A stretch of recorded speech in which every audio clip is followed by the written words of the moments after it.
ka District Sports Officer Bhoi haka handreu tarik risau arjar Paulai kala Pynkut no ika Lympung District Level Youth Exchange Program arjar Paulai kaba Sngi kabala long ha District Library Auditorium Hall Nongpo haringkat kamat pedeng kabaong Building a Better World Partnering with Youth. Haka ni ka Sngi Pynkut lawan Chimbenta da Ugiri Prasad IPS ubaderu Superintendents of Police Bhoi kumukongsan haka jingdon ringkat uba Bobby El Nongbet District Sports Officer Bhoi kakong Paidelin El Nonglight District School and Education Officer Bhoi District ki kena pule nalor kiwi-kiwi pat. Haka ni ka Lympung ba Sngi la penlong ru iki jingya kop rai tenrai, shat tenrai, tem gitar, put bisli, kashna jingshna, ki jingkintip but extempore speech.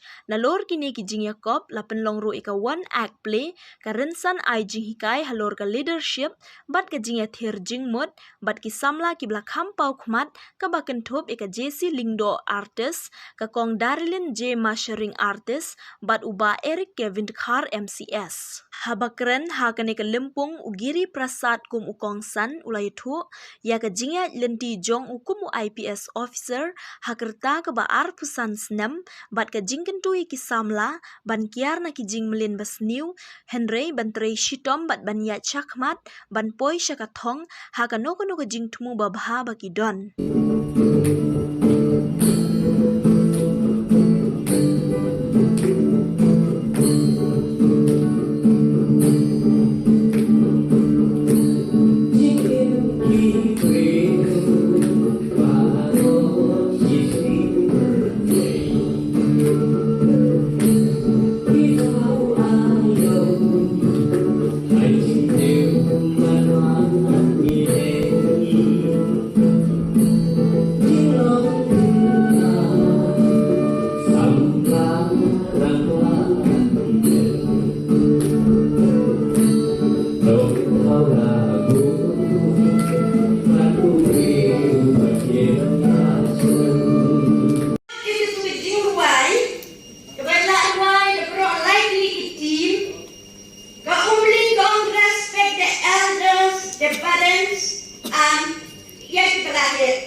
Kacingkai, kanuksa, kebabian nang berpila stay, Yakalaway, Hakari, Lakajaturi.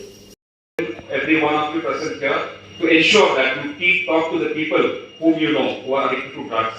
Please ensure that it has to be reported to the police, and we should want young generations to get addicted to drugs. So I always want you to promise me. Will you all promise me on this? Yes. Yes, sir. So we need this thing. And apart from that, I will tell you, at the age of 25, I cleared UPSC civil services. And you know who is in charge of recruiting for civil services, IAS and IPS? Which organization?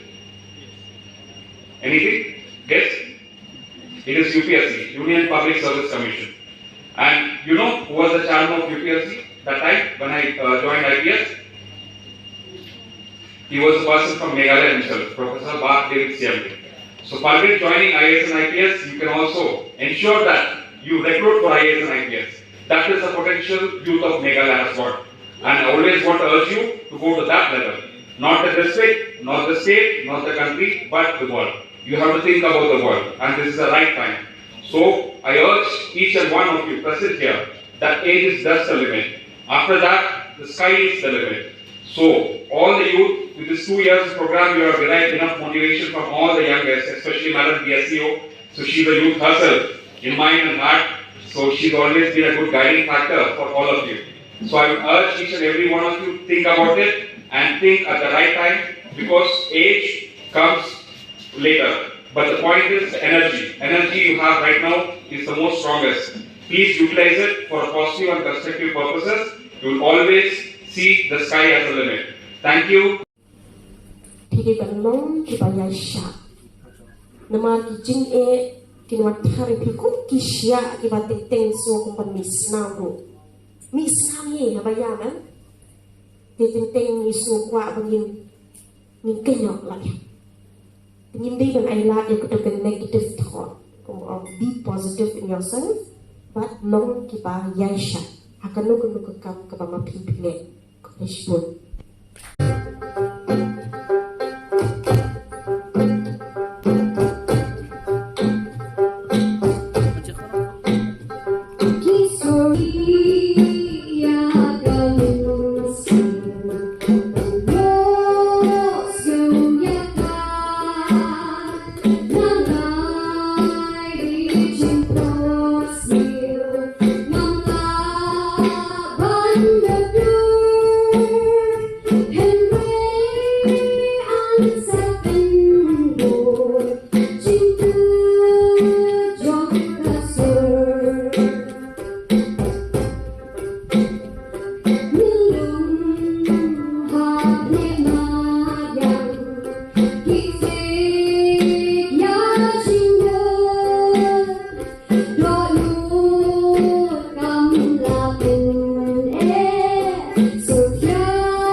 So